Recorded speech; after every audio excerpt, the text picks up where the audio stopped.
it's hard to get where you can do the customer service thing. I think the biggest thing that I'm pretty sure that anybody that runs their own business is going to struggle with is while we're doing all this and we're making those mistakes and learning how to communicate, learning everything on the fly, we have our own little like baggage going on.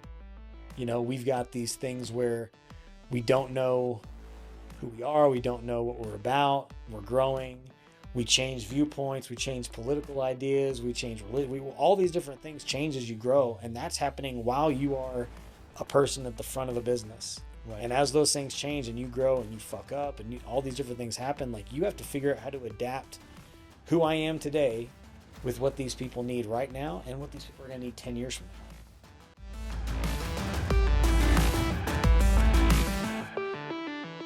Street Smart Podcast on the road again here at Midland BJJ. You guessed it, Midland, Texas. Talking with Bradley Barnes today. And Brad and I have known each other since 2015, although he didn't really know me until just a couple days ago. But hey, man, that's the way it goes. But Brad, thank you so much for taking time to be on the show today. Yeah, for sure. So really what I want to get started with is just kind of, where were you born and raised? And we'll start there. I'm from Midland, Texas. I was born here. I went to elementary school here, high school, all the way through. Which high school? So I went to Midland Christian. Back when it was the problem kids. Yeah. Back then. Yeah, for sure. When I was in high school here, I went to Midland High. Midland Christian was where the problem kids went. Yeah, a lot of times it was especially when I was going there. There was that time period where it was. Kids had maybe gone to a private school, like elementary school, and then they went into public school and they're like, Psh, let's pump the brakes on that, Or kids that got in trouble in public schools, but their parents had the money to like say, hey, instead of sending him to like this early day homeschool type of thing at like a church or something, let's just send him to a school, like a high school, whatever. So I was in the side of like, hey, my kid just got beat up 3 weeks in a row at San Jacinto Junior High. What are we going to do? And then I went to Midland Christian from there. Nice. Yeah. No, it's funny you mentioned that. So my elementary years through 4th grade, I went to Hillender. Yeah. Fellow owl. Yep. Boom. Love it, both. The Carton method. Yeah, that's right. That's right. So through 4th grade, went to Hillender. And then my parents pulled me out, and my next school was Santa Rita. Okay. And boy, that was an eye opener for me. Yeah. I ended up my first fight, won on the bus, right? I thought I'm invincible. Turns out I wasn't. Yeah. But anyhow, so you graduated Midland Christian when? Mm-hmm. 2000. In 2000. Yep. And when you were a kid growing up, what did you want to be? Man, I always wanted to be a comic book artist. Like I really wanted to draw comic books. I was like immersed in the comic book thing. Are you a good artist? I could actually draw a little bit. I have, we'll probably get into that later, I'm sure, but I have TBI. So I get tremors and I have like a lot of loss of fine motor skill. So, when it comes to me, like manipulating things is very difficult now. So handwriting, I might as well have been a very high level doctor, like no need to read this at all. Listen, let's just trust me. Sign the paper. We're taking some shit out. Yeah. But yeah, so I really want to do that. Like I really did. I excelled like art competitions and things like that. So that's what I really wanted to look into doing. Nice. What stopped you? I don't know. I think I had, being honest, I think I didn't know who I was really. That getting lost in the comic book thing was a distraction for me in a way to get out of the, hey, your dad doesn't want to see you. Wow. So for me, I was like, that was a good place to go because I didn't have my dad and, I can't trust this stepdad guy that's around here and I don't really like him and he's trying to tell me what to do. I don't even know who this guy is. And so comic books and drawing and playing the guitar, things like that were a good outlet for me because I was good at football, but when football season was over, I didn't have anything else. So I'd always kind of go back to those because I'm not a good athlete. I'm a very, very piss poor athlete. The way I describe my athletic career, and as I played team sports my whole life, or I tended to gravitate towards team sports with individual performance, just like Jiu Jitsu is that way, golf is that way, tennis is that way. The way I've told my kids my prowess was I was always going to make the team. I was always going to be a starter. Right. I was just going to be an individual contributor. I was never going to be an all-star. Yeah. And I had to work as hard as I possibly could just to do that. Yeah. So that feels very familiar. Like I made some I made like all state teams and stuff in football, but you know, there was sometimes if you're successful in something, look, it's TAPS football. yeah, exactly. Like, come on. Like you're like, oh, this is really I'm good at this, and you're like, you're 5'10", bro. What are you talking about? Like you're not going to be an offensive lineman for a college, like, you know, like the I don't even know what's called anymore. The one in McAllen, like, hey, you know, or not McAllen, McMurray in Abilene. Oh yeah, in there you go. Abilene, McMurray's like, hey, come play football. Like, oh, I can do that. Like, no, like, no, I really can't. no, I really don't think really that's gonna work. Yeah, I had that conversation with one of my next door neighbor. So my daughter wrestled the last 2 years of high school, or junior, senior, started sophomore year, just worked out with the team, but didn't actually compete. Yeah. And then junior, senior year did amazing. Made it to regionals both years. So cool. Placed in regionals last year. Just absolute beast, right? She's actually who got me in Jiu Jitsu. We can go to that later. But the kid next door to me is playing football. You know, he's 5'8", 5'9", thick kid. Yeah. He played center. So, and he moved here from Colorado.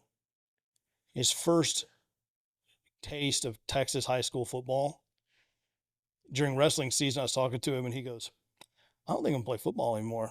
I was like, I think you should just focus on wrestling, Jacob. And he goes, I think I'm going to do that. And man, he's an absolute monster. Awesome. So you really were looking at it, the comic book stuff, and thinking, man, I would like to do this, but it became more of just an escape for you. Yeah. Like, you know, I definitely could say that as I got through high school and stuff, I thought, you know, I think the best bet for me, because it does blend the things I enjoy doing, I was like, I'm going to be a teacher and a coach. Go to college, get the whole teaching degree or whatever, you know, do the kinesiology and the history and classes and stuff. Like I figured I'd do that. And right out of high school, I started coaching. Like I was like graduate assistant stuff at Midland Christian. So I was in the first group that ever was in 11-man football. So in 8th grade, I got to play on the 6-man team. Like a junior high guy, I got to go and like basically put the stuff on and hang out on the sideline, you know? But then like as a freshman, so entering into high school, I was the first group that we had 11-man football all the way through. So we had won. I remember when that transition happened. Yeah, we won like 2 straight district championships. Like that was cool. Then we had like a bad year. Then we had a good year, but like never could make it. And then the next year, I'm graduate assisting, and I got to be a contributor to a state championship. Right. Which to me was really cool. But to people that like went to Lee are like, yeah, and you know, we got 7, you know, whatever. Right.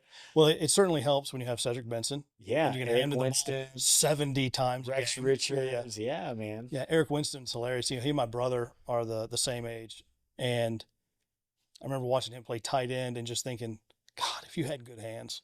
But then he became an amazing NFL player for the Texans. Yeah. And I think he still lives in the area. But yeah, no, I remember when that transition happened. I'm going to tell you something wild. Right after I graduated high school, I started officiating football. Did that for 16 years. So 100% I officiated one of your games. Probably. Yep. That's kind of funny. Pretty cool. I think I recognize you now. Oh, no. Straight rule breaker. You're like 280 pounds. No, you weren't. Yeah. 5'10", 280. Yeah, I hovered between like, you know, like I'm feeling good about myself 260 to eating your feelings 280, 285. Like, jeez. Yeah, I was really, really overweight. Like not, but then I said like I wasn't an athlete. Like football was good because I could be heavy and run straight forward. Yeah, that's easy. Yeah, you know. Yeah, for sure. But that's why like there's not a lot of, you know, when you're like the fat kid with no self-esteem, like you can find something, and then when there's nothing else, it's like I got to find something else. You know? Yeah. And so you said you started down the path of coaching and all of that. Walk me through how that culminated and where you went from there. I feel like the college thing for me was there was too much of I don't know who the hell I am, and I'm trying to make myself into something that's going to be acceptable to family, to society, whatever. And it kind of is interesting to me. Like I love history, but also like every guy wants to watch History of the Roman Empire on Netflix or something. You know what I mean? Who wouldn't? Right. So like is that something special? Is that something way I can contribute? No, it's everything we already know, but then, like, people get a different spin on it. With the football thing, like, hey, I was doing good in all the classes, but then you also have to start taking kinesiology and have to start doing math and have to start, and I just could not maintain focus on wanting to do any of that work at school. So I went and did all the classes for those first 2 years of regular stuff when you're trying to get your basics out of your Your way. general studies. And I was like, hey, this is cool. This is fine. And then when you start, like, hey, now we're working into your specialization, now it's like there's fewer and fewer classes where I could, like, feel like I could keep my head above water with it, because I didn't know how to study for the way that I was being taught, and I wasn't as interested as I thought I was. So the whole time I'm doing that, I'm fighting MMA. Okay. So literally graduated high school in May. In August, I have my first professional fight. When did you start training? 3 weeks before that. So that seems like an accelerated curve. Listen, man, but there's no information, so there was no curve. I'll tell you what's funny. I went to an amateur Fury fight. We had we had a girl out of our gym that was a kickboxer and blue belt in Jiu Jitsu, and so she had an amateur fight. And I remember asking our Muay Thai coach, like, how does this work? How do you do this? Yeah. And he looked at me and he goes, I could sign you up for this amateur fight circuit tomorrow. Yeah. And I was like, that's terrifying. Right? I mean, as long as you passed your medicals. And I would. Right? And that's awful. Yeah. I'd have some 20-year-old kill me in the ring. But it can't really be that way now, because nowadays, really, like, you don't get on these shows without being a part of a network, right, or knowing somebody. When I was in, it was, hey, you want to fight tonight? Yeah, they're just trying to fill a card. Sure. Like, I'll fight tonight, whatever. Like, that's the way it was. So my first right out of the box with this was there was no medical testing.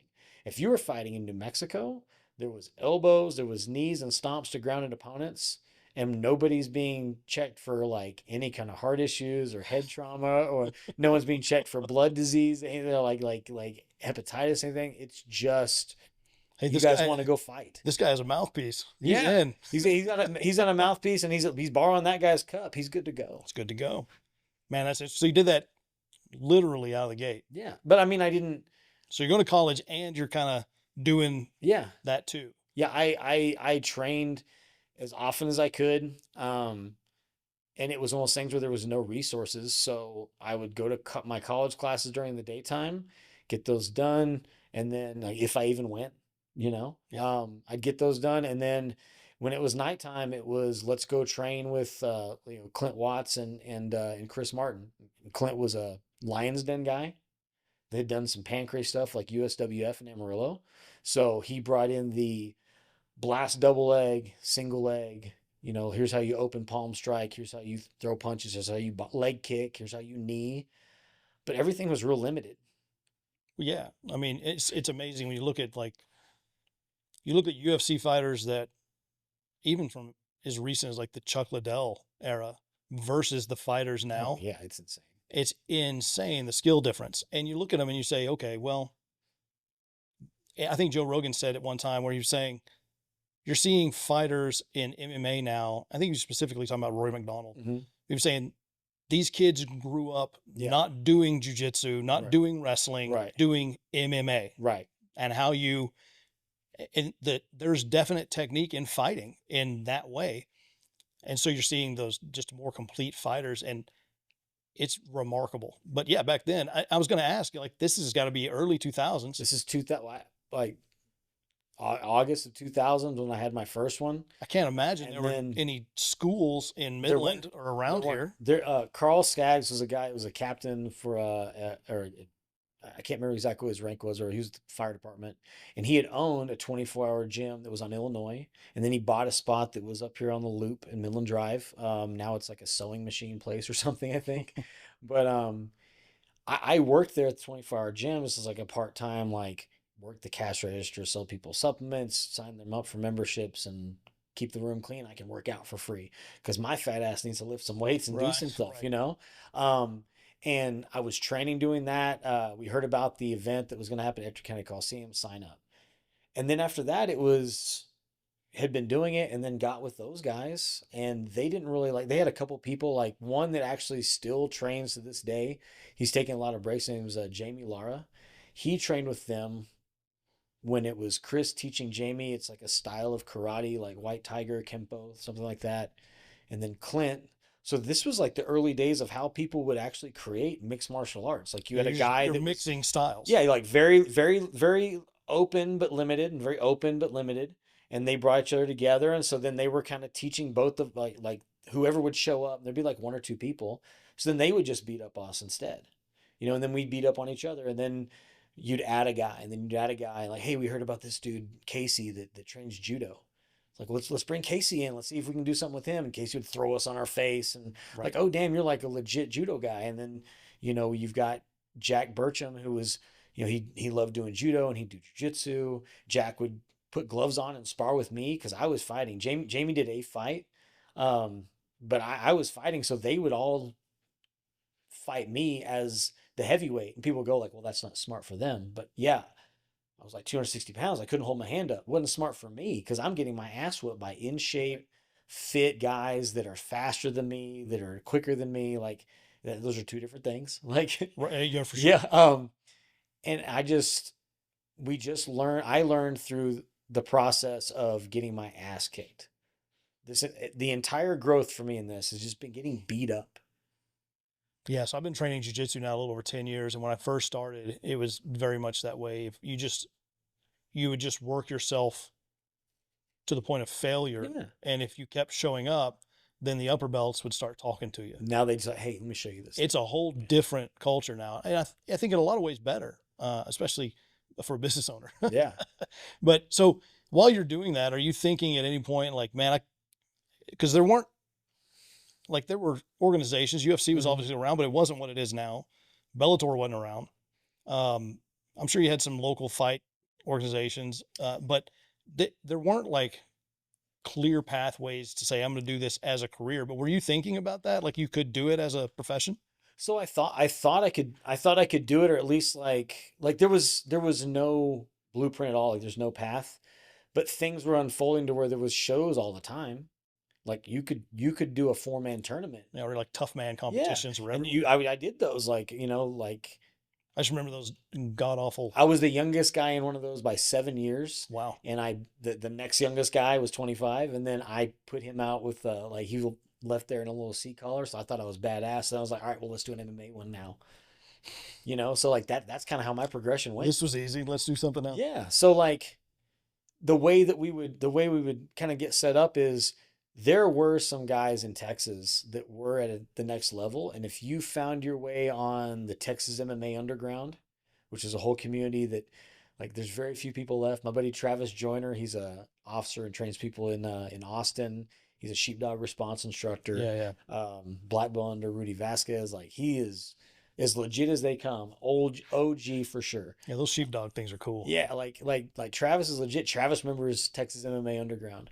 Like that was a thing. And then the MMA.TV Underground was something where that you could literally talk to Dana White and Tito Ortiz and Chael Sonnen and Mayhem Miller and all these guys, because everybody, like, that was our community, and you didn't have respect unless you had a green name on MMA Underground. Like, and that was your networking group. Did you have a green? Where's a fight? I absolutely did. If you were a professional fighter, you had a green name. Like, so you would be on there, and that was how you figured out, hey, there's an event, there's a Grappler's Quest in New Mexico. Hey, there's a Naga in Oklahoma. Hey, there's an MMA fight. Rich Clemente needs guys for reality fighting in Baton Rouge or Shreveport or whatever. And all right, well, let's load up and go. Yeah. Like that's how you figure things out. And Texas had Saul Solis. And Saul is like, they call him King Saul in Houston. Saul was part of this, like the early adoption of how MMA got to be what it is. Did he recently pass? He did. Yeah. A couple years ago. I remember. Like right so I after was COVID. living in Houston when he passed, and it was like Burt Reynolds died. Like Yeah. it was a celebrity level. It was a big deal. Especially, I'm in the community of jiu-jitsu and all of that stuff. So it's obviously a bit amplified in the circles we run in, but it was known more widely than that, Absolutely. hey, this icon type person is dead. he was putting on Renegades Extreme Fighting, and Texas back then was pancrase, so it was open palm. Mm-hmm. You could kick people in the head. But you had to, I could head kick you. you had to open If palm. you're shooting on me and I can knee you in the face, like time it, whatever, cool. But I can't close my fist and punch you. But it actually was great because you were not breaking your hand all the Yeah. time. So you could do a lot of those fights. So you'd fight for Renegades. Renegades was awesome. Saul was awesome. He was such a high level coach. He's coaching Tio Ortiz and Rico Rodriguez, and he's coaching Pete Spratt and Yves Edwards. These guys that are popping up on the UFC that you're seeing on the pay-per-views that happen once every 4 months, Yeah, 3 months, that kind of thing. And so, I am going through all this. I don't know who the hell I am. This is starting to feel like something I can chase. So I'm going to do that. And I had a supportive girlfriend at the time who then I had married. And she was like, your dad lives in Houston. You can go do all the stuff in Houston. I can go work. I can go find a job. I'm like, I can go work whatever at a bank or something. It's all right, cool. So she's doing that. I get set up. I'm doing training for fighting in the daytime, going to Metro Fight Club downtown by Minute Maid Park in a spot that was co-rented by Booker T and Stevie Ray. That's the Harlem Heat. so So there was that pro wrestling ring over there. We're like, don't go over there. Yeah, stay out of It's that. not for you. Yeah, You yeah, stay over yeah, here. You yeah, stay in this cage and punch each other. Yeah. This is hard. Yeah, Like, okay. yeah, okay. I'd go do that. And then we got married. So I moved out. I was like, hey, and this is also a way for me to try to reconnect with my dad because he's down here. So now you're living in Houston. Yeah. So like, this is cool for me. But, Katrina happened. Sure did. And working with trying to go find a coach and y'all not being able to connect was not cool. Like Saul, for whatever reason, and I get it, I'm not likable to a lot of people, but Saul didn't like me, or maybe at least thought like where I'm coming from, everybody around here that trains jiu-jitsu should be like, hey, praise be to Brad. Saint Brad, patron saint of West Texas Jiu-Jitsu, whatever you want to call it. I'm the only guy in that group of 4 people that never quit. I didn't take a break. I didn't go, oh man, it's not really fun, or oh man, I'm injured. I was like, yeah, cool. I'm just going to keep doing it. So all these people that are existing right now in this world that's got jiu-jitsu involved and MMA involved in this area, I've coached your coach's coach. Right. You know what I mean? Right. You have a strong legacy in this area. So for me to move from being the guy that has to convince Brian Pierce and DJ Hayes, you guys should start doing jiu-jitsu. You guys should do MMA, this MMA stuff. That karate stuff is not the thing. And then being like, someone forgot to tell Lyoto Machida that. Yeah, right. Yeah. Outliers for sure. Right, yeah. But and those dudes go, that jiu-jitsu stuff is gay. That's so stupid. That stuff doesn't work. Sit there and do that. And now they're black belts. They own gyms. And what do they teach? Jiu-jitsu. You bet your ass they do. Yeah, because it works. Yeah, it absolutely works. When you have all these people that you see that are involved in this activity you've been doing, and they're able to build something up, that's the goal. But when I'm going to Saul, I didn't have other people to go to. It was, let me go to this guy, and he and I were not a good fit. He just didn't like me. I was like, all right, cool. So the guy he tried to get me to fight was a guy named Mike Altman. He goes, hey, you're gonna fight Mike on the next Renegade show. I was like, Mike, I looked him up and I was like, didn't I just train with that guy? Yeah. Okay, well, yeah, I guess. Cool. So I hollered at Mike. I was like, hey, I hear we're fighting on this day at the Toyota Center. So, cool, man, I'll see you there. It was good training with you. I was like, I don't know if I'm going to keep coming or if I'm going to go somewhere else or what. And he goes, hold on a second. I'm fighting you? Yeah, well, I don't know why Saul's trying to set this fight up. But, it's not like a animosity there. And then something felt, the event didn't happen. And through the next weird course of events, now Mike is my coach. Huh. So I was going to Mike, and then we would go to Saul's, and I'd go to Mike, and then we would go to Yves Edwards' place, and I'd go to Mike, so he was my main guy, and he was the one teaching me how to do striking, a way that fit for MMA, that fit for the way that I fought very well. And I was trying to teach him more jiu-jitsu to make him more well-rounded, because this is a multiple-time world champion Sanshao kickboxer, K1 stuff, that kind of thing. Strike Force when Strike Force was kickboxing, and Strike Force when Strike Force is Strike Force. Right. So this is a thing that I had never had opportunity to have that level for. So I was like, I can pursue this. And awesome that guy to be behind you and sort of be able to open that door to Saul, because then he's not dealing with you. Yeah. Right. 100%. Yeah. And I never met Saul, but to your point, kind of what you're saying, especially probably at that time, that scene began and ended with Saul Yeah. in Texas. I mean, there's dudes in Houston that fight right now that kind of are like rudderless, Yeah. Oh, I and bet. this I is bet. this is a couple years down the road. Like he was huge, it's a big deal. So like having Mike kind of be like, I understand you. Let me help you out. Let me help you out, you little fat kid. Come here, like, Yeah. and then that guy being that guy for me that taught me how to do some stuff, and then the relationships I had built when I was fighting out here made it to where Katrina happens, and my wife's pregnant, and she has the baby, and people are looting Fiesta Foods like 3 blocks from the house. I didn't live in Houston at the time. We were living in Fort Worth, but Katrina was brutal. Yeah, it really messed things up. So for us, it was like, There's still some lingering effects from that in oh, Houston. absolutely. Like for us, it was like, well, we can't raise a kid out here. We don't even know if we're gonna have water sometimes. So let's move back home. Let's move back to West Texas. We just had Hurricane Beryl Yeah, come through. so And so early on living in Houston, for whatever reason, our power grid goes down all the time. And it doesn't make sense to me. I'm in an extremely developed suburb neighborhood. yeah, Bury the lines, guys. I mean, it's not that hard to do. But we bought a generator. yeah. And so we got like a 12,000 watt generator and it run the whole house. So when Beryl hit, I lost power the morning it hit at like 9. Now, keep in mind, I purchased my gym 2 weeks before, and now all of a sudden we got to shut the gym down. I got all these trials lined up. That was stress. You know how that goes. Yeah, I do. It's just like, well, shit. I hope this works. Yeah. But plug the generator in. Power comes back on at like 5 o'clock that night. So I'm like, oh shit, we got by with this. At 1 o'clock the next day, it went off. It was off for like 5 days. Oh my God. But there were people literally in Houston that went weeks without power and people dying because it's hot as shit, And so how old are you this time? So I am now, let's see, I'm like 23.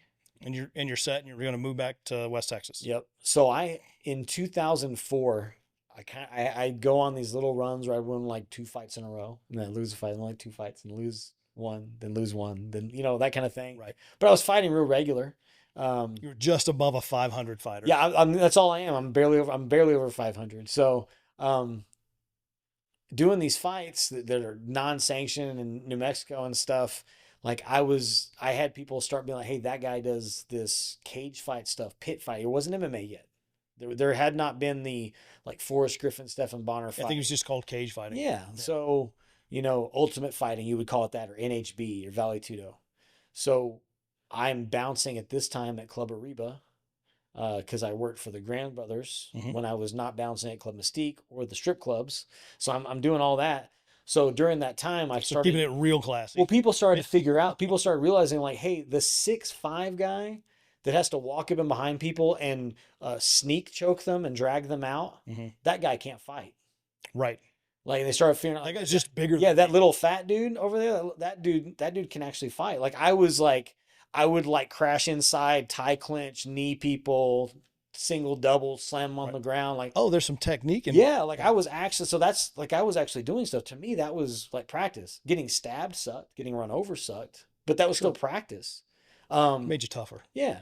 So I started getting like a little bit of a reputation, and then one of the guys, the sergeant at MPD, sees me at Club Ariba, says, hey man, we do training nights on these nights.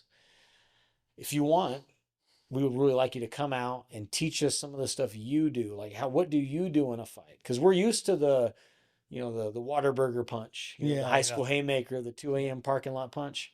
Yeah, the sneak punch. Yeah, like we're used to that. We're used to people trying to football tackle us and stuff. Like, but what you're doing is a little different. Like, yeah, like I'm throwing an overhand right, and I'm shooting a blast double with my head up through your chest, so you're not going to sprawl on me, as like you're not. What's funny about an overhand right is the people that don't know what is involved in throwing that.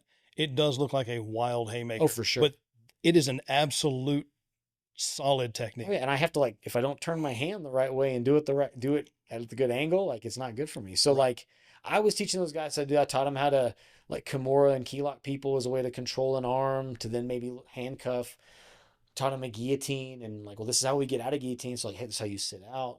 So I was teaching cops 2004, and then now it's 2006, and I call the police department, and that guy was the recruiting sergeant now. And I was like, hey man, like, what can we do? I've been working at the sheriff's department here. When I was in Houston, I finally like, we're having a kid. You need a job that's got a regular paycheck, not bouncing at Sam's Boat and Frankenstein's. Like, all right, so working at the sheriff's department there. Like within 3 weeks, I'm teaching them how to extract people from a cell because none of them know what they're doing. Yeah. Completely clueless. One of the most frustrating things for me is watching the videos of police officers, and there's 2 and 3 of them, and they can't control a 150-pound dude. Yeah. And I'm like, I could hold that guy down with an arm. And you should be offended by that because those guys are the ones that you would call, say, hey, I'm not home. Go check on my wife because someone's supposedly in there. I am offended by that. And I'll tell you, and I haven't trained as long as you, but I've trained over 10 years.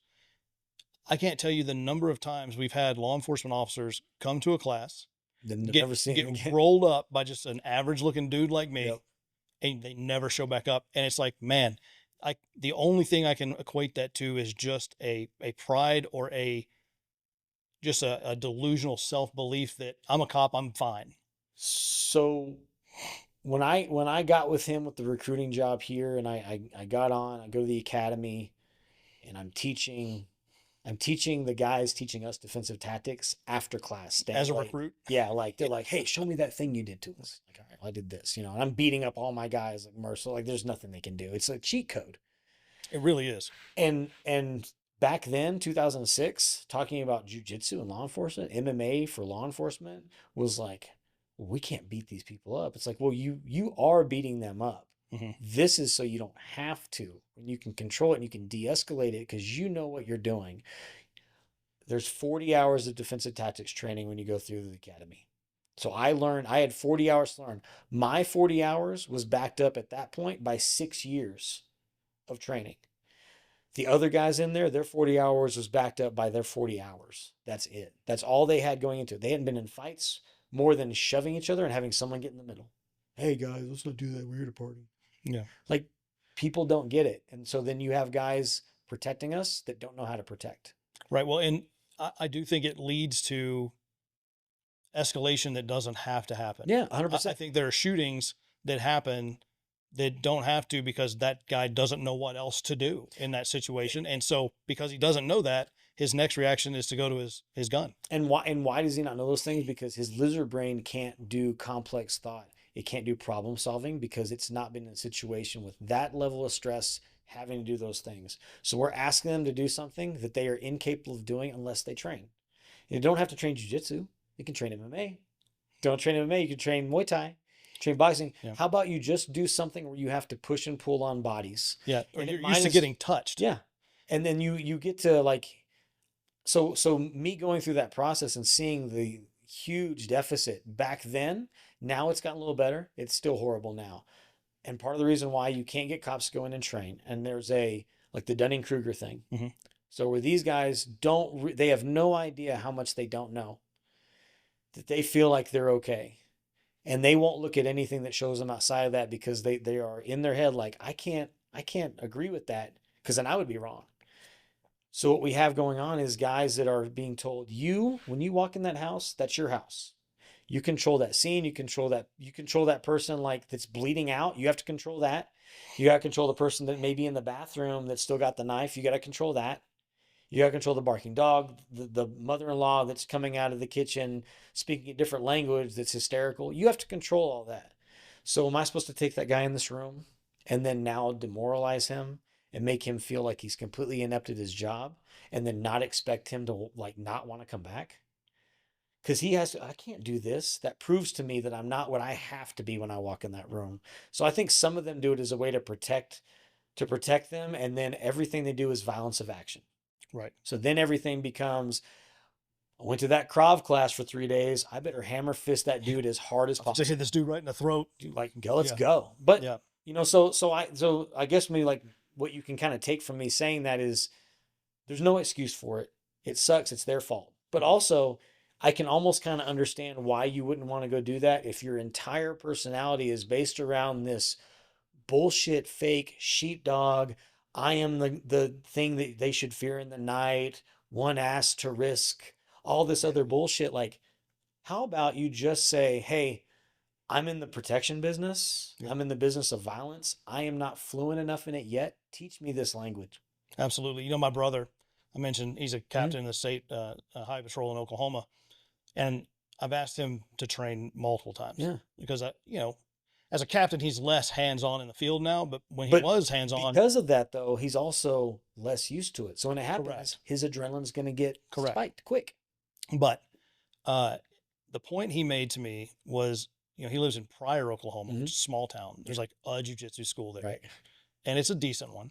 I mean, the coach is decent, I guess. I think he's maybe even part of the Triton group. But Probably. anyway, In Tulsa, um, yeah. If you're around Oklahoma. right. But my brother was like, half the people that train in there, I've arrested or had interactions with, and he's like, I don't want to go in there and one of those guys get the better of me, And and then then now they know that the next time I'm interacting with them, and so that rationale made sense to me. I still was like, yeah, but still go train. I want to know. I want to know I want to know the numbers. I want to know is how one guy and that one Yeah. guy. One guy. What was it? Was it PI? Yeah, well, who It knows? was. You know what I mean? Like because the reason I say that is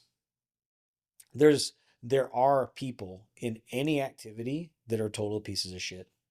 Okay. There's people in the activities that are good 90% of the time, and then they make mistakes, moral mistakes, like decision making things, whatever. I don't know a lot of people in jiu-jitsu that are scumbags if you sat back and at least tried to relate to where they're coming from. Sure. A lot of cops go, well, those guys smell like weed or whatever. It's like, well, also, bro, if you were a cop in California, you wouldn't care. You wouldn't even care. You You know? might smell like weed. Yeah, you probably would. Yeah. I mean, you do jiu-jitsu for 25 years, you start having a little aroma. So like the the thing It with gets it in the is, mats, you know. yeah. Yeah. So these guys are out here. All my officers are in here, like developing a relationship with the community. And I've got people in here that have gone to jail for dumb shit, making bad decisions when they were younger. And I've got people in here that also like go through something and I talk to me, what happened with it? And they tell me, I'm like, you know what? Until this is resolved, you can't train here. Yeah. You know, if they come in and say, hey man, I got some stuff in my past, well, tell me about it.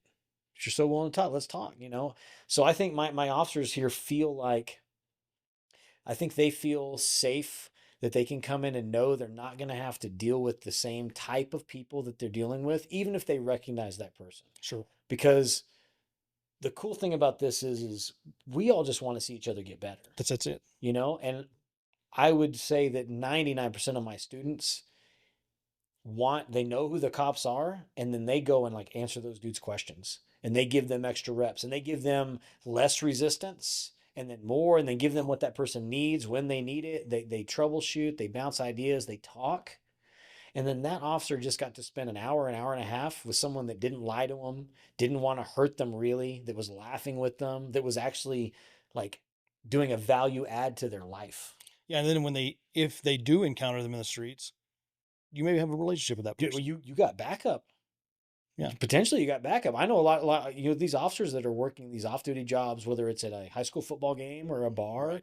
or a wedding, like because jiu-jitsu is so big now, there's a jiu-jitsu student. You have somebody that is better at you at detaining someone and holding them to the ground, controlling head and hips. Congratulations. That's awesome. I'm glad Oh, you yeah, know that super guy can say, helpful. hey, bro, Dylan, come here. Help me Yeah. out real quick. Grab Yeah. this guy's hands. Hold this guy's head. Without a doubt. And to your point, most of the people that you train with, and again, there are always pieces of shit, Yeah. no matter what you're doing. In my 10 years of doing this, I can't think of a single one, honestly, offhand that I was like, yeah, steer clear of that guy. Those people weed Personality, themselves out. personalities, they do. They weed themselves out of your gym. They do. If But the only time, that was the thing when he said like all those guys, the rest of those guys, that means that one of those guys was there and that guy's behavior was like maybe not condoned, but allowed. Mhm. And then there was another one and another one and another one, and another one. And now that's the culture. right. So That's right. that could be an issue there for sure. That's right. So we have at my gym, we have several law enforcement, whether they're Montgomery County sheriffs or DPS or whatever. And I love rolling with those guys. And when I do, I'll ask them before we start, what's your gun hand? Yeah, yeah. And they'll say my right hand. And so when we're rolling, I'll from the bottom, we reach up and I'll just grab their hip and I go, I got your gun. I got your gun. I got your gun. So there's a guy, Devin, that trains with us. Maybe the most athletic human I've ever seen. He's on SWAT for Montgomery County. He's in the military too, like reserves, but he's a very high speed guy. Yeah. Like his teeth have muscles, right? But I still get the better of him. He's like a white belt. So you can still technique through him.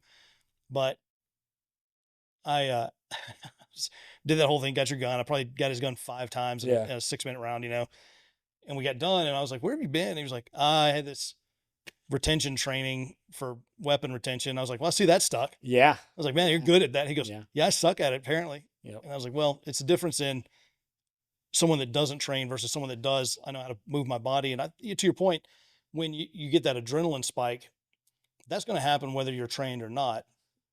To overcome that, you have to be trained. And so like Jocko talked about, I think on Rogan last time he's on there, police officers go through, like you said, the 40-hour, combatives or whatever they call it. And then maybe they don't train again. Yeah. And he said where these people that train regularly are in there, 4 times a week, 2 times if you can make it, whatever. Yeah.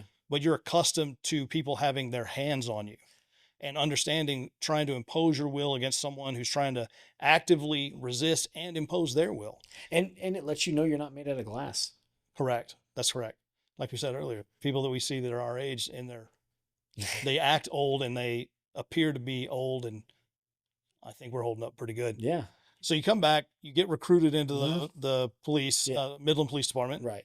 You go through the academy, you get everybody educated on, I find it interesting. You wanted to be a coach, and did you at that time process the fact that, man, I wanted to be a coach and here I am coaching? No, I didn't. Not even till a little bit later. Like, honestly, like after I'd already been teaching at a gym and then had separated from that gym and then started teaching again. Because during that time, I moved back. Well, I've been training. I still wanted to fight. I did not realize how much time having a baby and working as a cop, where you're working. Oh, you're not really working, like when we work in 10s, you're not really working 10s. You're working 12s. You're working 12s, you're working 14s. You're working 10s until you're arrested DUI at 10. God. And then you got to take No. When you work nights, you get that person that's passed out in the Waterburger driveway at 5 a.m. You're supposed to get off at 6. You go like, please let them just be asleep. Just let them be asleep. Or even dead. They're never just let them be dead. Yeah, they're never asleep. And you stern them. You're like, all right, the window's over. You unlock. This thing in park, have my car in front of it so it didn't go off into, and hey, you parking behind. All right. Sternum rub. Sternum and then the smell of McCormick's whiskey and bad decisions. You're like, oh, wonderful. I'm going to be doing this for 4 hours. Yeah. Because I had, at that point, I had seen so many people get seriously injured or killed in car wrecks. Like I 1,000% still have to go and deal with stuff with therapy and doing ayahuasca retreats and stuff that of the shit I saw as a cop. And I am in the violence business. Sure. And that shit was too much because you don't get to fight. People just are victims. In fighting, there's no victim.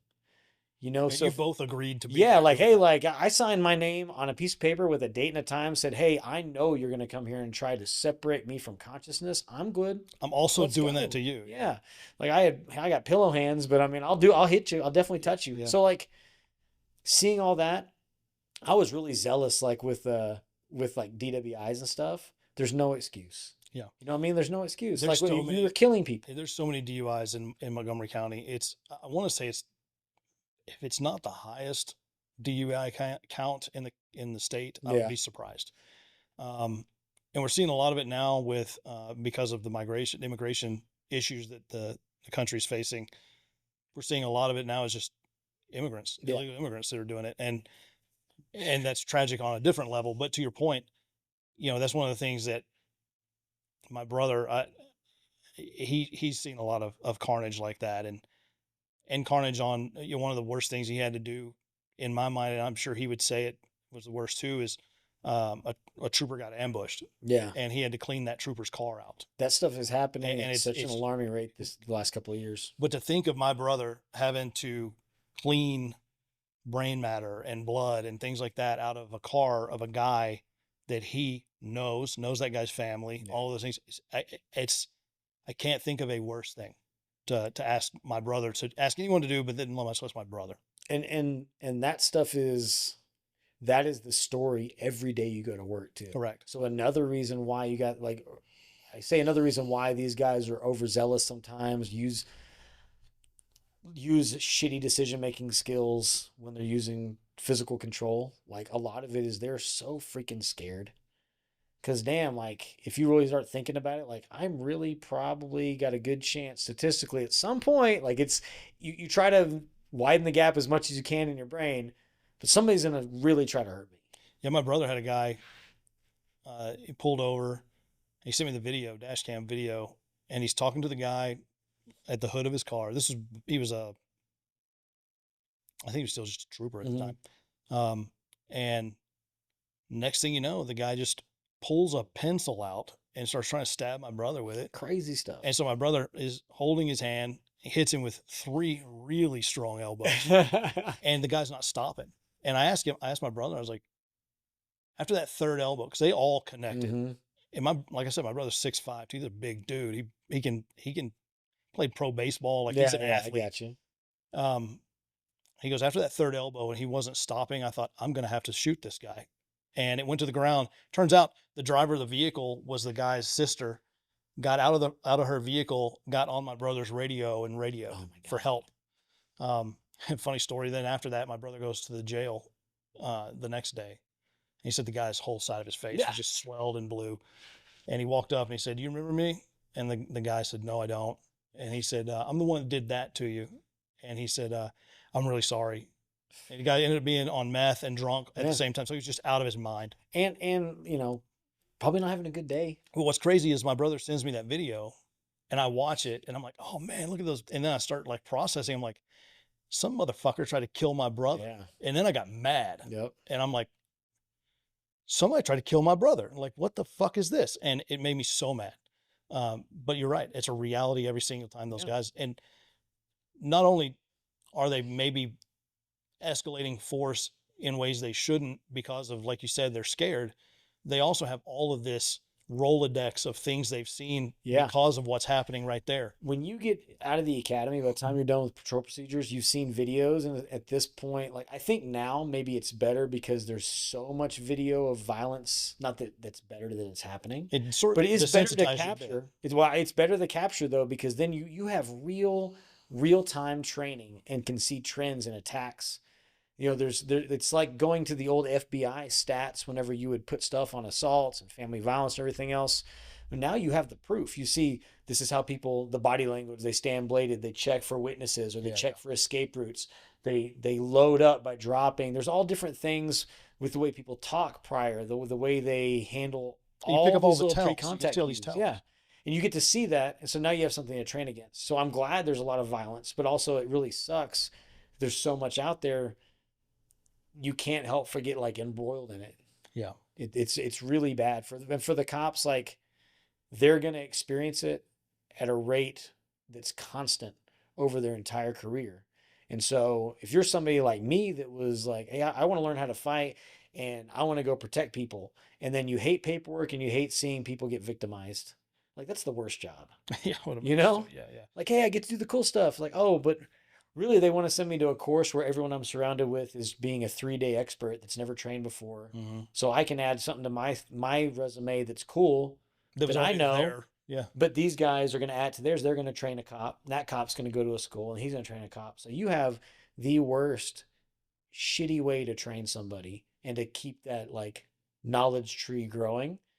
That's like a problem with that field. We've got to figure out how to solve that. Honestly. Well, there's ways that's being resolved now. Like the group I'm with, Invictus, like they're pushing for everybody. There's so many groups now that get involved with it, and because of social media and podcasts and stuff, it's made it better. But for me, that was like a big, like I got to a point where, kind of make this go full circle, the coaching thing. Like I got to a point where I hated being at work, but I loved going to work to teach the academy, and I hate being there. Oh, time to go to the academy and teach. Right. Like that was my time. That was you deal with the stuff you didn't like because you really liked being able to impact their academy teaching positively. That makes sense. How long were you a cop? So Fort Bend County Sheriff's Department, working there for like 8 months, and then here in Midland for 8 years. So you're a cop for 8 years, and during those 8 years, you're still training jiu-jitsu. You're still Yeah. And jiu-jitsu is probably starting to grow at that point. So at this point, so 2006 working here, I moved back. I got with Casey Wyndham, Jackson Burcham, Jamie Lara, and we made West Texas MMA. I was the only guy fighting MMA. Like that was what I was going to do. They were heavy into doing just like gi jiu-jitsu. They'd still do no-gi stuff. So we would travel and do nagas and I'd go do MMA fights. And we put the school together and then we had like Jarrett Jones and Clay Hans come and start training with us, who now own successful gyms doing their own stuff. You know, we had Ruben Hernandez come train with us, who owns Vagabond Jiu-Jitsu, or one of the co-owners of Vagabond. You know, we had uh, over that period of time, like Brian Pierce stop in and out. Like we would kind of fight their guys sometimes and stuff. And, you know, it grew over that time, but it was the prototype of the old school tough guys would walk in that were like football players or bouncers or enforcers for biker clubs or just some like town tough guy. Or we'd go dojo storm. We'd go to karate schools that would have open sparring nights. So it was real like Wild West. Sure. Everybody was learning by just trying stuff out. Yeah. Well, I mean, there's no formal curriculum is a weird word, but really it is a curriculum. Yeah. Like this is how you do this. So when you transitioned from being in law enforcement, what made you get out of law enforcement? So, you know, number one, if that is like anybody deals with corporate jobs, there might be the person that's your direct supervisor that you get along with great, and maybe someone they work with you get along with great, but then someone that's over them, there's a bad relationship there, and so you can't progress. So for me, it was, you know, this is my first time doing anything. This is high stress job. Like I wasn't good at schoolwork. I didn't do to me, like being around all this stuff, my thing was I just want to do the best I can with doing this job. So I didn't do a great job with my paperwork. So that sucked. But I was always on the mat doing something and teaching. So people started looking at me as the guy that was like pushing that. So I must be a violent guy. I see. Like Chief Robinson was like, "Oh, you do the MME stuff." He didn't even know what it was called. You do that MME stuff? I was like, "Yes. Look at my file. I have no use of force complaints." The one time I had to get you guys to come out and take pictures of an injury was the guy tried to gouge my eyeball out, and I dropped an elbow on him and broke his orbital bone. He had it coming. Yeah, he committed deadly force. I could have shot him. Would that have been easier for you guys if I would have shot him? You know, there's a culture in police work sometimes where it's like, you know, if you do the right thing, you're a wuss because you could have done this. There's a lot of Monday morning quarterbacking and stuff. Yeah. But I didn't make any good relationships there with the stuff I was doing because I like told people my opinion. That's been my curse my entire life, professionally and stuff. Also a blessing. But like there's people I've pushed away professionally, people I've pushed away in personal life stuff, just because I don't know how to talk to people other than the way I do. That's not a cop out. I'm trying to change it, trying to get better. But like I also like I want you to know how I feel about something, so we're not on terms where you're having to guess.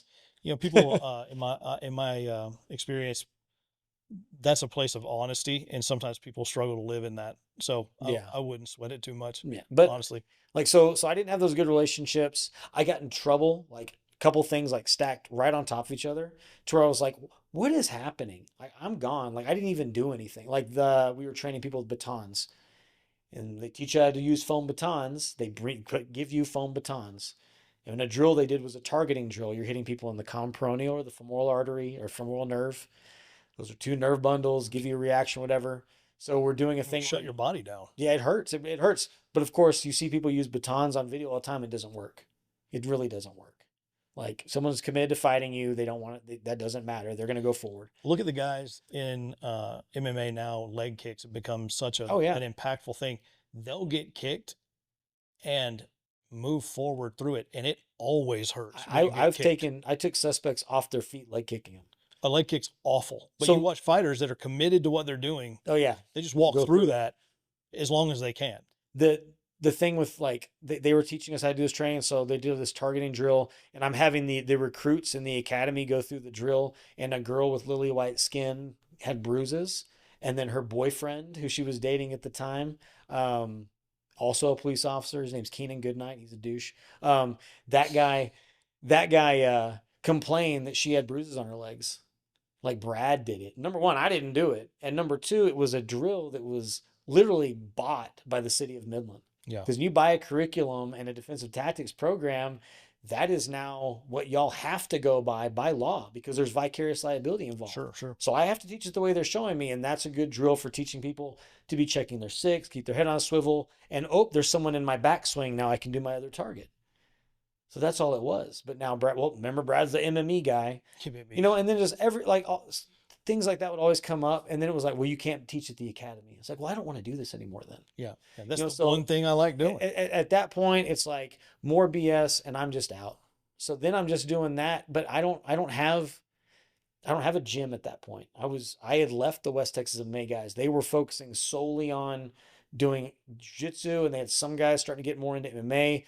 I was still coaching and helping out with Clay and Jarrett for their MMA stuff, but I was just doing the cop thing. So for me, it was like during that time period where I was just focused so much on the cop stuff, like 2010, I finally got, well, you know what? I'll go ahead and start my own thing separate from them. They have their own focus. I have my own focus. I didn't get along with them because I was a self-hating, you know, full-time night shift PTSD adult officer. I didn't realize that's what I was, but I didn't like anybody. I didn't want to talk to you. I just want to train. So, building my own thing to then where it's like, hey, don't be a cop anymore. I at least had something to go into and continue to grow. And so you started a gym while you were still in law enforcement. Mm-hmm. So when at the beginning and then again. Yeah. So at what point did you say to yourself, man, I could open and run a gym? I mean, I guess I did. I just simplified it as this is what we've already been doing anyway. We just now would put your name's on a lease and you have to sign paperwork and you have to be accountable for bills. But as far as teaching people and knowing what I was doing and all that stuff, like we had been doing that since day one. You know, I was my first student. Me, Jack, Jamie, Casey were all each other's first student. Casey, Clint, all these guys. So for me, I just kind of felt like it was a natural transition to do it. Yeah. Yeah, but it's a different skill set in running a business and coaching. Yeah. So when you open the gym, what was it called? So when I opened it up after West Texas MMA, I got my own spot over by Woofers and Tweeters where that was. And in the upstairs. I spent so many nights at Woofers. A lot of people did. I bounced there a bunch. We called it Beavers and Pelts. Yep. And Hooters and Peters. That was a good one. That was a good one. They were real loose with ID checks. Yeah, for sure. Yeah. I started Rhino Jiu Jitsu, Rhino BJJ. And then I was doing that, like essentially with that, had kind of gotten into, because of so many injuries, training and fighting and coaching and everything else, I was kind of helping other people kind of in a management role. Like I was managing Johnny Bedford and Will Campazano from the UFC.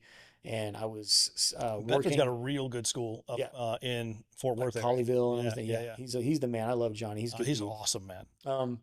So during this time, I'm coaching jiu-jitsu here and coaching some MMA classes here, and I'm traveling to Dallas and helping other guys out. Like I'm helping Clay and Jarrett still. I'm helping Saif Saud start the Fortis MMA program when it was Octagon MMA. Mm-hmm. And so then I met Bruno there. And then when he lost his employment opportunity with them, I picked it up and brought him out because he's here on visa. Yeah. So like, hey, this guy, he gets deported if someone doesn't do this. Well, I'll be the good guy. I'll be the nice guy. All these other guys that were like, oh, my brother till the end, blah, blah, blah. They weren't picking it up. Right. So right. I'll do it. It's never ceased to amaze me the amount of people that are like, man, if you ever need anything, let me know. And if you need something, they're like, yeah, crickets. So I did. So then 2010 doing all that. It's just a small thing. It actually started out at Stonegate Church as like a men's, like, hey, let's get guys to work out and do this. And like, it was good for the first class. Like the numbers to show up were good. But after that, they're like, we're in between each other's legs, which I was like, oh, you got that like weird, like religion. Dude, like, oh, this is gay again. Let me tell you something. I was in junior high and I grew up in Kelview Heights Baptist Church. And I played on basketball I'm not a great basketball player, but for church league, I can hold my own. Church league was violent though. It could be. and we had a carpeted gym, Yeah, which is interesting. I remember. It probably still is, but I remember Brother Johnson, who was a huge influence in my life personally, and he recently passed away. But I remember he cornered me after a game one day and said, hey, Mr. Overstreet, because I'm wearing shorts, we're going to need you to not wear shorts to play basketball. I was like 13. And I was like, what? And he's like, we prefer warm up pants or whatever. And I go, well, I'm not going to play anymore then. And he's like, well, we're just asking. I was like, that doesn't make sense to me. Yeah.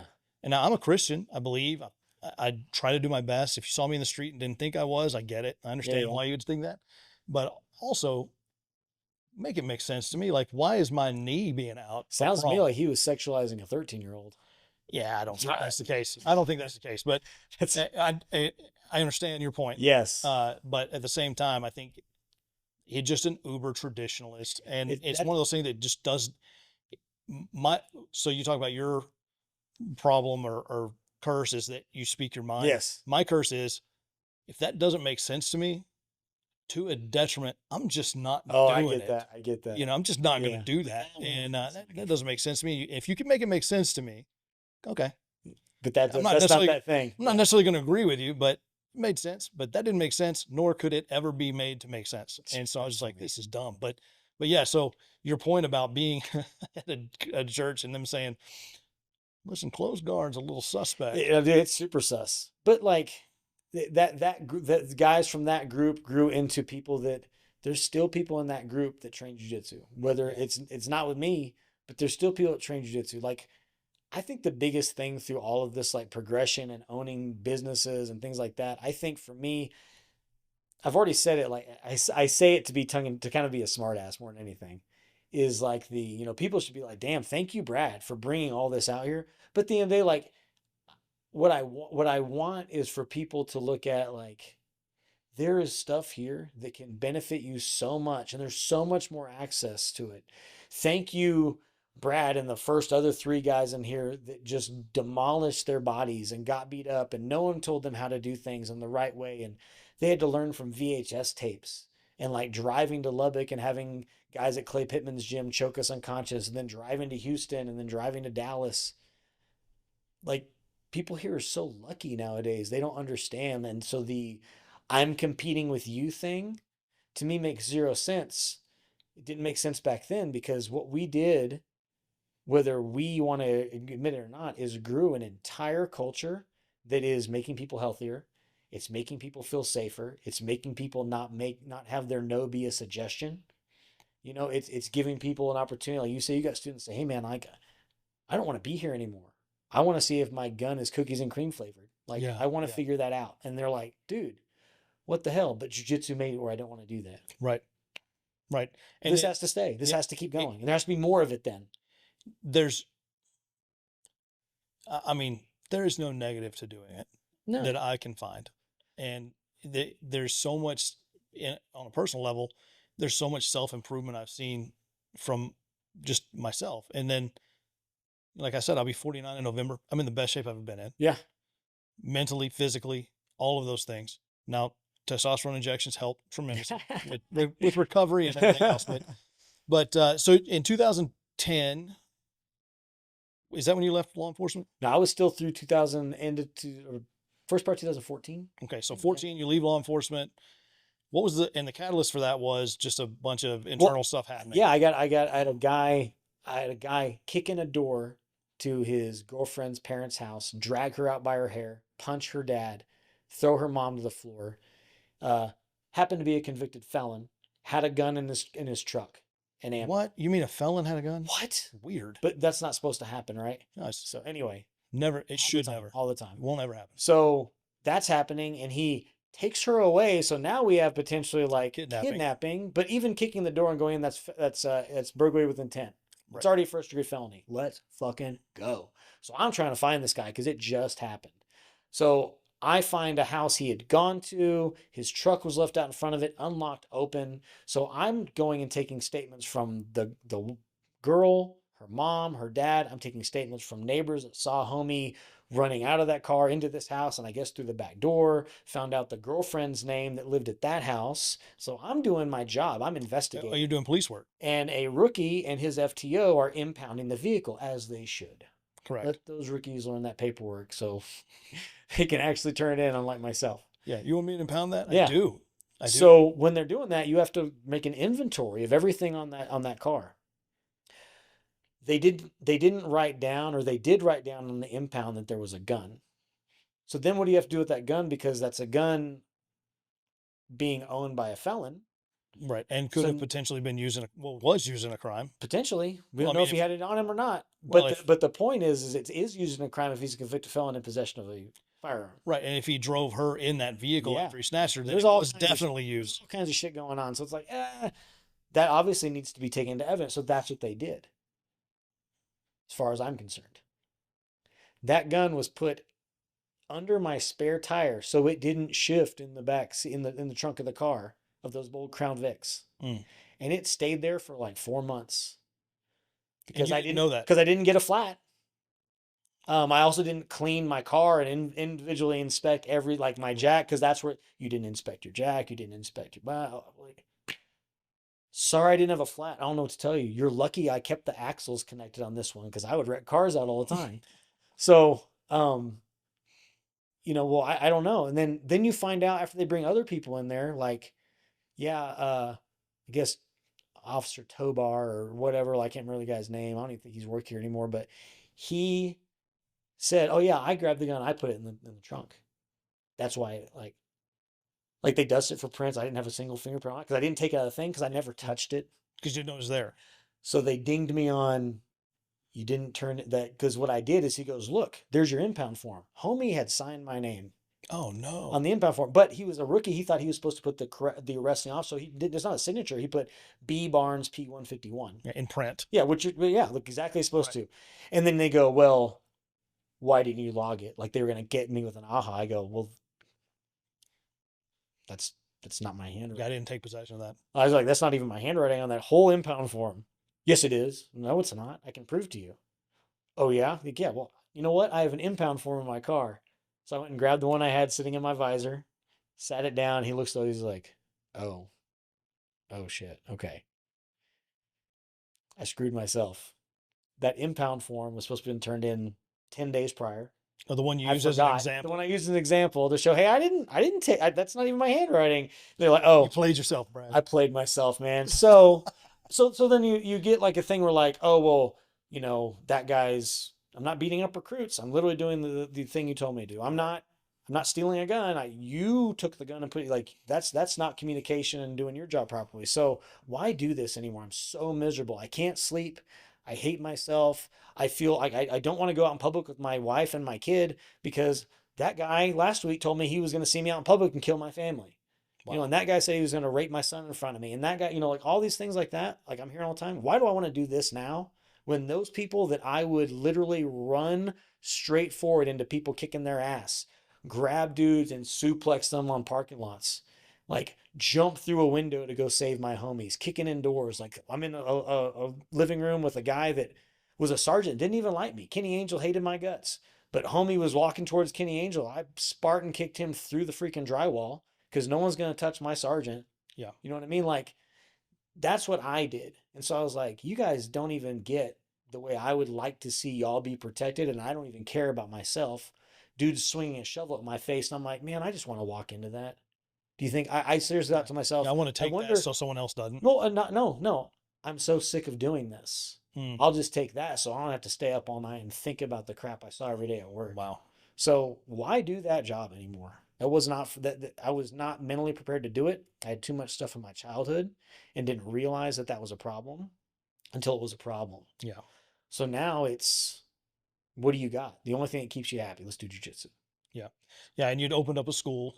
Yeah. And so you transitioned from law enforcement to, man, let's do this. Yeah.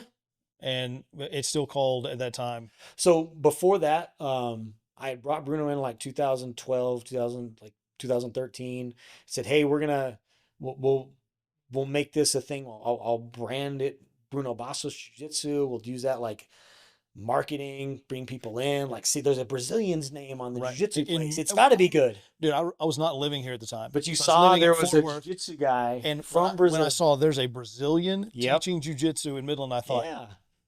how did he end up in Midland, Yeah. Texas? But also, you know, Bruno's got a name in Absolutely. jiu-jitsu, and so you're like, well, that's a legit dude. Yeah, out no, it there was in Midland, Texas. it was a really good opportunity to make it like, so like the West Texas MMA guys, they were doing jiu-jitsu and stuff too, and MMA. But I was like, now it was, You got a Brazilian. but now I was like, dang, I can also do jiu-jitsu now, like, and it actually be serious. Sure. So let's do that, you know. And you know, the course of time here, like, I became the first ever Midlander to win a world championship. Won Master World Championship 2012. You know, I went on to finish top 3 in worlds 5 other times, from purple belt all the way through black belt, you know, in like Nogis and Pan Americans and Master Worlds and Nogi Worlds.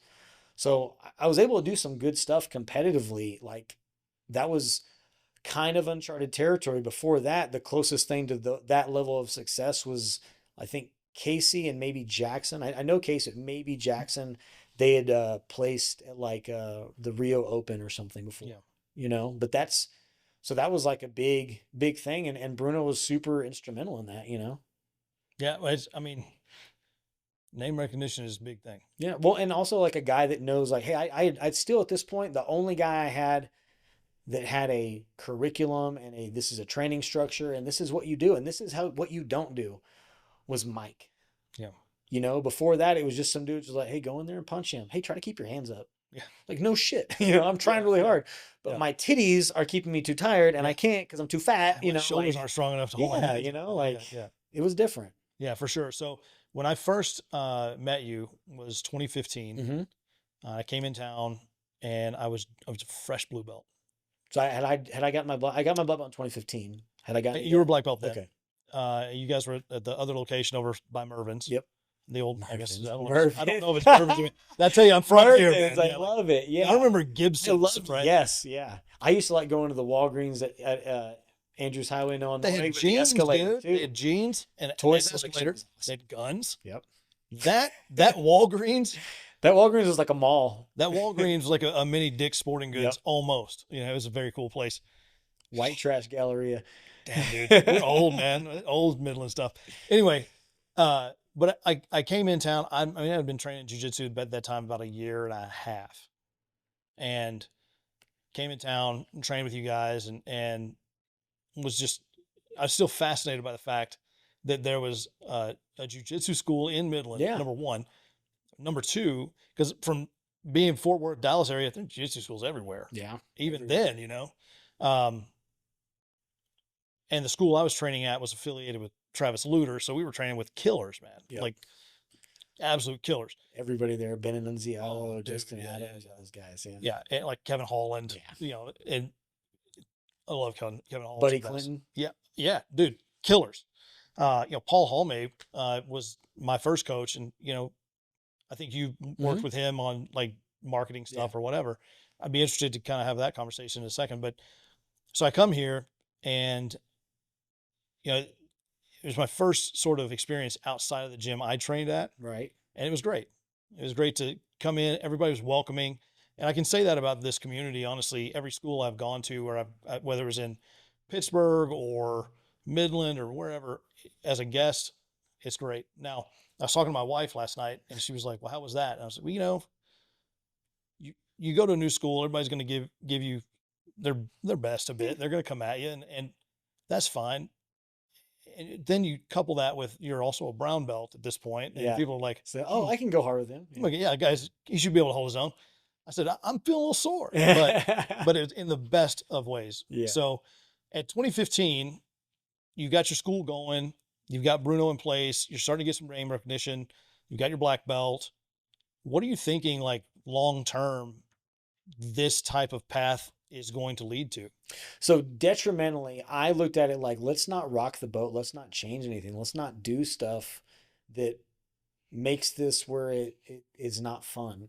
You know, let's not make it where people have to pay money on a competition team. Let's not make it where everyone has to have a dress code. Let's not make it where, you know, you have to listen to, you know, speeches every day. Let's not tell people that they're not passing like Leandro Lowe when they're, working 12 hours on the rig. Yeah. So for me, like I didn't want to do those things. And that I will say that to my detriment, I didn't want to do them because we see that business model does work. We see that business model works amazingly. Like he's got an extremely successful school. Sure. For me, I was like, I was not shooting for the moon and landing among the stars.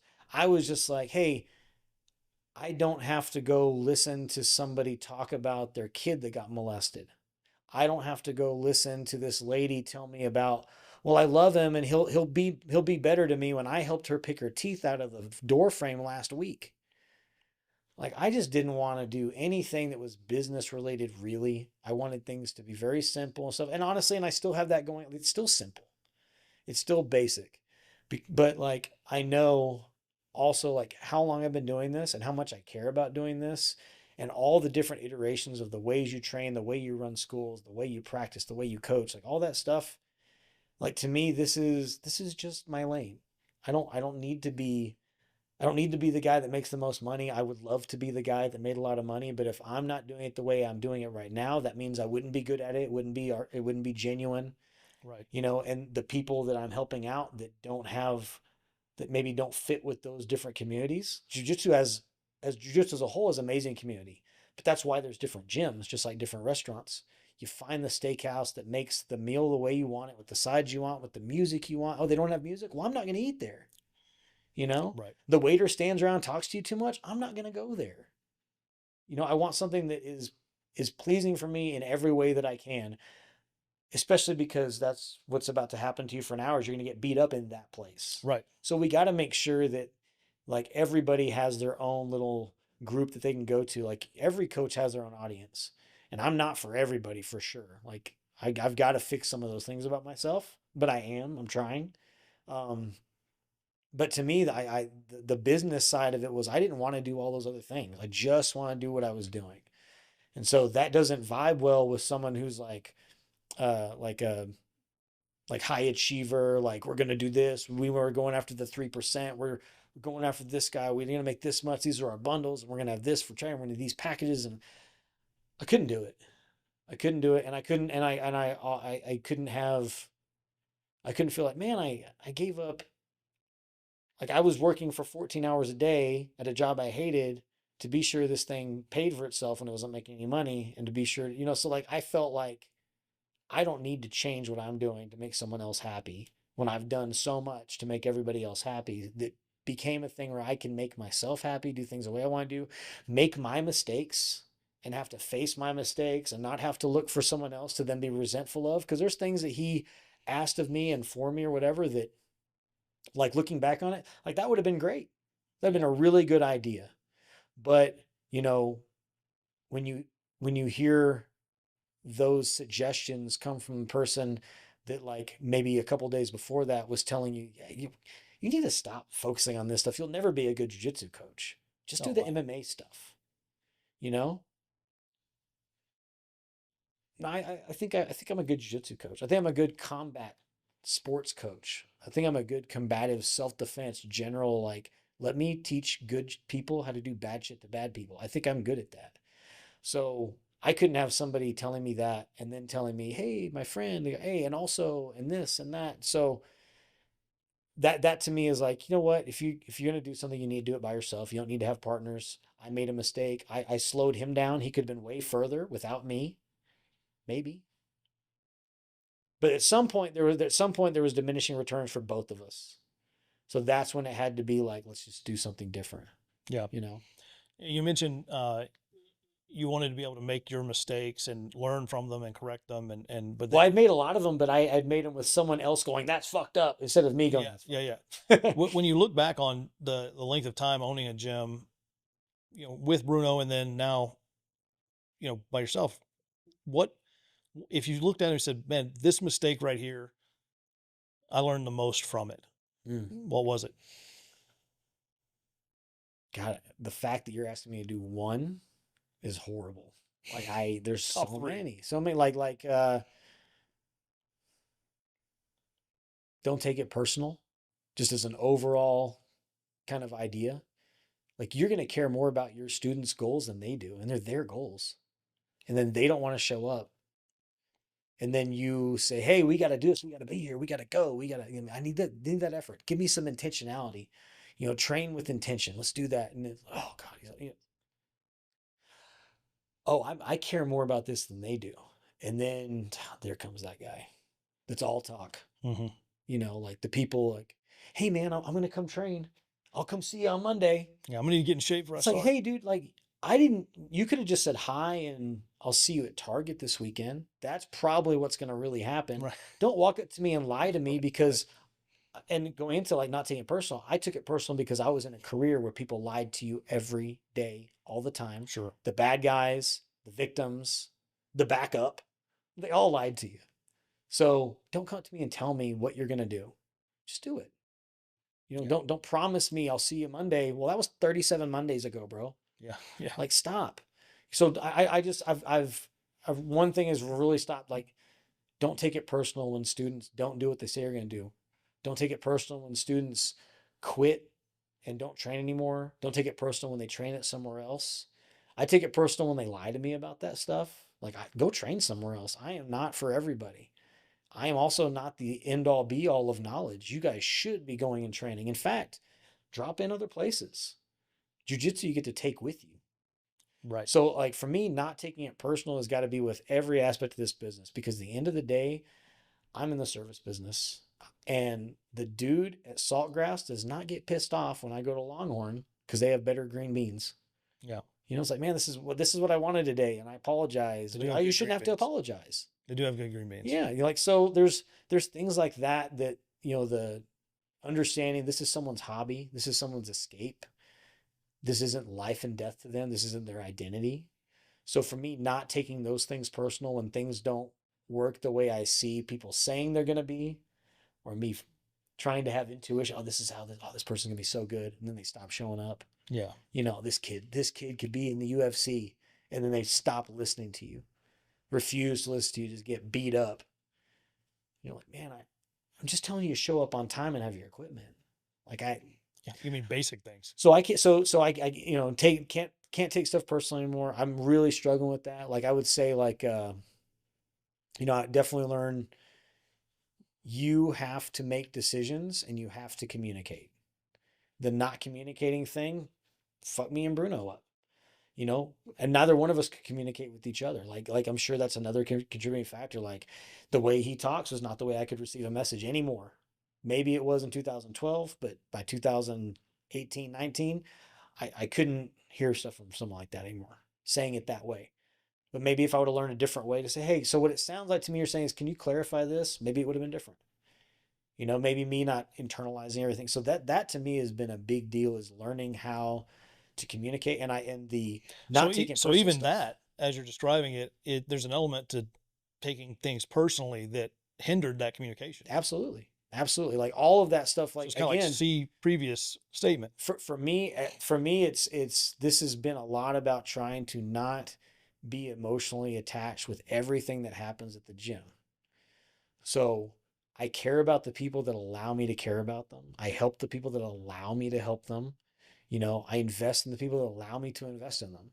And then when they don't allow that, either by outright being like, hey, this is not my goal, or hey, I'm not training anymore, or I'm going to go train over here, or whatever it is, that's good for me. That's what I need to be kind of looking at it more, and not make it so much about like, I got to keep this number of people. I lost this guy. I got to make this guy happy. Cause this is not a, I was popular in high school guy. My family had a lot of money guy. Like I'm not that dude. I was a dude that was made fun of from time I can remember. The first thing I can remember is my dad leaving my house and like down the road, me chasing after him. Like look back, I remember being a professional and seeing the worst shit you could possibly see every single day and having to be okay and make jokes about it to get through it. And then I'm the guy that then had to admit, shit, 25 years too late, like, hey, somebody did stuff to me that I did not have the will or the skill to say, no, don't do that. And that's not going to happen to me anymore. So this became a thing where, to me, make this successful where the doors stay open and I can just pay my bills, I can't take it personal, and I have to make it where every time I come into this class, people understand that I want them to be safer. That's all I care about. And if that's a physical, like a hard skill thing, or I'm just around people that make me feel a little better, that's good for me. Yeah, no, I think that's amazing. And to your point, you, owning a gym and even a jiu-jitsu gym is a unique way, but you're in the customer service business. And I think we were talking about this a bit last night after class. I remember when I first started, it was very much like you train to fail, you grind yourself into powder, and hopefully you stick around. Yeah. It was just kind of a game of attrition. I remember my jiu-jitsu coach now, Matt Wilson, shout out Matt, one of the co-owners of the gym with me there in Conroe. He was feeling real burnout and went to the Aries. We're an Aries affiliate. So he went to the Aries coaches clinic, and they asked the first question. They said, "What business are we in?" And, people answered, jiu-jitsu, fighting, whatever. Yeah. They said, "We're in the customer service business." And they made the point to say, when you have kids class, run the AC because parents are there watching. Yep. When it's cold outside, run the heaters. I remember training in Fort Worth. I think it's cold in Fort Worth. I remember training in Fort Worth, and the mats would be so cold, I would have toes that were white and on fire hot because they were just frozen. And you just sucked it up and did it. But at the end of the day, the point they were making to him was, your interest, yes, we want to train jiu-jitsu. Yes, we want to get better at it. Your interest should be to grow and maintain a customer base. And if you can do that, and at the same time, do it in a way that, in your case, is mentally helpful to you, man, killing it. Yeah. It's just a thing. It's just kind of, it's hard to get where you can do the customer service thing. I think the biggest thing that I'm pretty sure that anybody that runs their own business is going to struggle with is, while we're doing all this and we're making those mistakes and learning how to communicate and learning everything on the fly, we have our own little like baggage going on. We've got these things where we don't know who we are, we don't know what we're about, we're growing, we change viewpoints, we change political ideas, we change religion, all these different things change as you grow, and that's happening while you are a person at the front of a business. Right. And as those things change and you grow and you fuck up and all these different things happen, like, you have to figure out how to adapt who I am today with what these people need right now and what these people are going to need 10 years from now. And that's really hard. And somehow remain to those people externally consistent. Yeah. And even though internally, if you're like me, internally it is inconsistent, is the normal state. Yeah. I'm just constantly thinking about stuff. I mean, I remember just not long ago, like, I'm not a big sharer of emotions, but I just remember looking at my wife and just going, "Hey, I'm sad." And that's not a normal state for me. And she was like, "Why?" And I was like, "Don't know. Just know I am. And I don't know why. And I don't like it." Yeah. And what got me out of it, and it was shortly after we'd purchased the gym. I spent a tremendous amount of time up there doing not jujitsu stuff, like painting and doing all the things and building bleachers and whatever. And then when I would train, I wouldn't roll because I'm just like, God, I just want to be home. Like, I'm tired. And what I realized was, like, once I got back into doing those things, I was like, I'm not sad anymore. Yeah. Turns out this is my therapy when the rest of the world is absolutely stressful and all the things going on. For this amount of time, all I'm thinking about is keeping that dude from choking me. And with that, knowing that, and knowing people have that thought about it, and knowing I have that thought about it, that's a thing I can look back and say, I wish I had better people skills. So maybe I didn't turn some people off from having this in their life, that I have made it where, like, I don't want to go train. Maybe, like, dang, go somewhere else then. Like, don't not do it. Cause, like, so I look at that, because when there was no choices and I was one of the only guys up there, like, I might have ruined experiences for a lot of people. Like, I really take this stuff really serious, and I take whether they stick around or not really serious. I can't take it personal. I gotta work on that. But, like, I want when you say that, like, for that to be real and that to be something that everybody has access to, whether I'm there or not. I'm just giving it to a group of people that fits the way that, like, I can handle this guy's BS, you know? Right, right. So as you look into the future for the gym, where do you see it going? I've been here for coming up on 25 years. I'm not going anywhere. I feel like it's Midland Jiu Jitsu. I want community to, at some point, I want someone else to be like, hey, I'll be Midland Jiu Jitsu now. You know, I'll take this over. I'll start teaching this. Like, I want this to be a gym that it doesn't matter the name that's on it. It's Midland. It's for people that are here. It's for whoever's in town that wants to have a place to come train, whoever wants to come and like, but I want the future of this to be people that honor what I care about.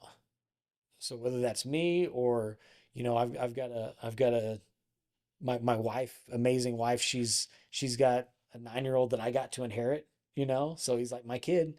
So I want that kid to be like, hey, I want to teach jiu-jitsu. Does he I want to teach train? MMA. He trains. He's pretty good. Got 3 years under his belt now. He's won some stuff.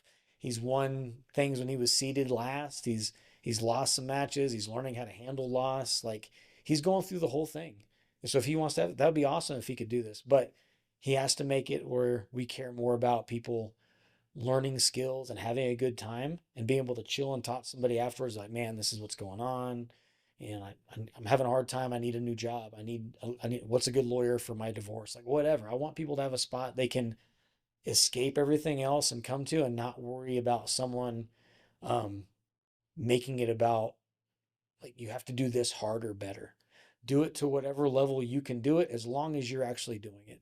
As long as you're intentional. If you're intentionally sucking at doing that technique, like, you can't do any better than that, do that. That's awesome. Let's celebrate the hell out of that. Well, one of the points you made, you just kind of glossed over it as you were telling the broader story or answer, was, that guy that's doing that technique and he's doing it sloppy. He may have just pulled 12 hours on a rig and he's exhausted, but he's here. Yeah. So he's doing his part to get better. And you posted something recently, the word Kaizen, and it's like just incremental improvement, whatever your 1% is. And man, jiu-jitsu, that's the one thing that it really taught me, was how do you redefine what a win is? And so, like, if I'm not feeling it that day and I go in, even if every person in there just murks me, hey man, I was there. Yeah. And that other guy wasn't. And so that's a win. And it's just really helped me kind of think through those types of things. I encourage, like you do, anyone to do it. Everyone can do it. Yeah. Yes, it's uncomfortable to do, but growth is uncomfortable. And so I would say embrace that. But man, I really enjoyed getting to spend the last couple of days in your gym. So grateful and gracious having me here. And thank you for sitting down and sharing your story with me. And you got a great place. The culture here is exactly, it vibes with me. And so I'm going to say it's right. Yeah. Right. It's the right one. Yeah. Right. It's the right one for me. And so, to your point, it's not for everybody. There are other places and options, and everybody should do it. Just go train. Just go in and figure out what it is you don't know. Like for me, like I mentioned, my daughter got me into jiu-jitsu. She wanted to train and she wanted to fight as soon as she saw Ronda Rousey. She was like 8 at the time. And then she found Peak Performance, which is Paul's gym there in Keller. And then she got really good and started competing when she was like 9. And I remember she got stuck on bottom at like I can't remember what tournament it was, but she lost. Mm-hmm. She got stuck there, couldn't get out. And I wasn't training at the time. I was a beefy 210, Still felt like I was manly. I look at those pictures down, I'm like, what the fuck? Yeah, that I guy? get it. That guy looks like he ate me. Yeah. Like, what is going on? But we were sitting at dinner after the tournament, and I just told her, I said, hey, you can't get stuck there. And, stupid dad thing. Yeah, she was like, bro, do it. So she's 9, and she goes, Dad, I don't want to be offensive to you, but you don't train, and you don't know how hard that is. Hell yeah. Good for her. She's 9. And I looked at her and I said, oh, that's fair. I said, you're right. I said, I'll start Monday. And I walked into that Monday class, and the guy had been training about 4 months, weighed about 150 pounds. Worked, held me down. Felt like he weighed 2,000 pounds. I got claustrophobic and a little freaked out. And my response to it is the response that I wish everyone had. And it was, well, this can't happen in real life. And that was 10 years ago. That's and awesome. and so yeah, it's one of the greatest joys of being able to train my daughter and then watch her succeed in wrestling, and just to be all in on combat sports is great. But it is impactful in people's lives. They've just got to get through the uncomfortableness of it, and then also embrace the fact it's never not uncomfortable. I tell people at the end of class, I'm like, it doesn't get easier; it just gets harder. Yeah, That's only, but you do get to have fun. you do. You absolutely do. Well, Brad, thank you so much again for taking the time today to sit and share your story with me. And man, I've extended this to you and to any of your students if they're ever in the North Houston area, Conroe area. Say you guys come for the Houston Open, you're preparing, you got some fighters. Man, gym's always open to you. I appreciate it. Awesome, man. Thanks so much.